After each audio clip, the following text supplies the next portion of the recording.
Are you wondering what's really happening in the 2025 housing market and whether now it's the right time to make your move? With all the conflicting information out there, it could be challenging to understand the real story behind today's market conditions. Today, I'm breaking down the most current data and trends that are shaping our housing market right now. Hi, my name is Dafna, your local real estate broker from Seattle. Welcome to my YouTube channel.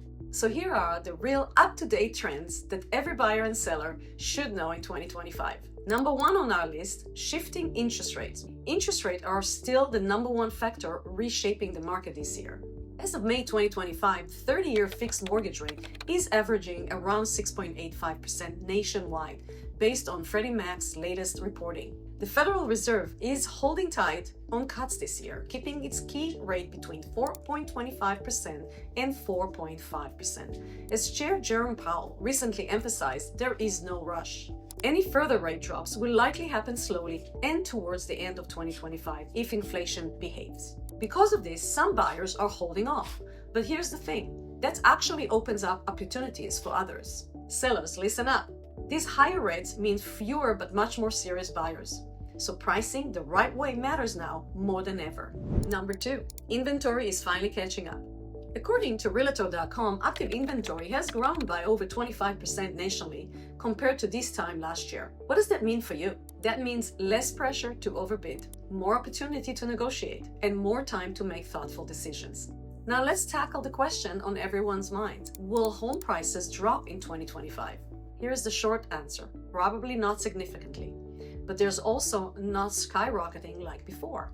Home prices are projected to go up between 2% and 4.5% in most markets. Slow but stable. But, and this is important, it fully depends on the area. Some pandemic boomtowns like Boise and Austin are seeing slight price adjustments downward. Meanwhile, more stable regions are still growing. It's not a crash, it's just a rebalancing. Now let's talk about the new face of this market, motivated sellers. According to a 2025 sellers report by Realtor.com, over 70% of current sellers are moving out of necessity. Empty nesters, downsizing, investors cashing out, or folks dealing with job or lifestyle changes. The upshot? These sellers are pricing to move, not to profit. This is great for buyers because real negotiations are back on the table. But it's also a smart strategy for sellers who want actual offers. Remember, homes that sit lose value in the long run. Let's talk to the first-time homebuyers for a second. Yes, it's tough.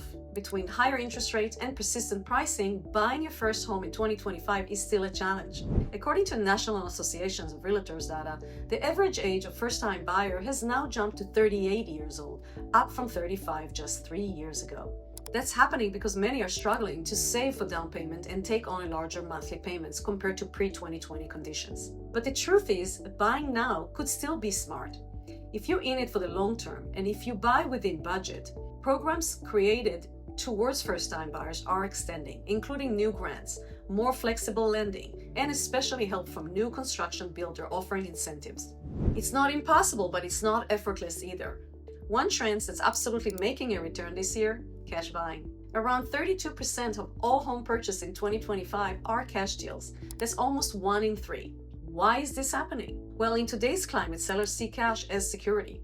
No lenders, no unexpected appraisal drama, no waiting. Deals close faster and with fewer surprises. Number 7, rental market pressure and investors move. Because so many buyers are priced out right now, the rental market is hotter than ever, and this impacts both renters and investors. Vacancy rates are down, rents are rising about 4.1% on average nationally, and demands for single-family rentals is up. If you're an investor in 2025, it's still a solid time to enter or expand, especially if you're holding for cash flow over quick flips. There's a reason real estate is still a favorite long-term wealth builder. Even in uncertain times, housing stays essential. So what to expect in the real estate market in 2025 going into the second half of the year? Rates will likely stay elevated or slightly ease.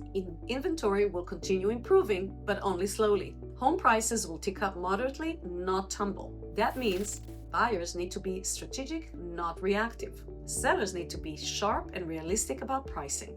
Investors, you're still in a good spot, but the playbook has changed. So if you're thinking about making a move, reach out. Let's talk about where you're at, what you need, and how we can map out a smart strategy for your next step in real estate. Thank you for joining me today, and I hope you found this video helpful. If you liked it, give it a thumbs up and share it with your friends.